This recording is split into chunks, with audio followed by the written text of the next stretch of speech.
Sveikas, Gandanavičiau. Mamutai. Viskas. Nuo šiandien galėsi gyventi ramiai. Ta prasme ramiai. Nebelysiu daugiau prie tavęs. O tu ir pietų pinigų nebeimsi iš manęs? Nebeimsiu. Ir PlayStationą, kurį paskolinau, atiduosi? Atiduosiu. O batus mano, Jordanukus, atiduosi? Atiduosiu. O kodėl čia taip pasikeitei? Gyvenimo prasme atradau. Buvau išvykęs. Meditavau su balandžiais. Eina savo su balandžiais? Taip, Martynai.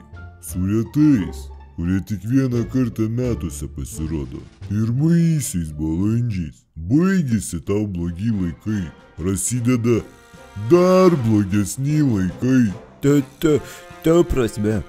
Su balandžio 1. Kad per 10 minučių mamuto kešarinė būtų užpildyta mamuto kešaru. Klausau, vykdau.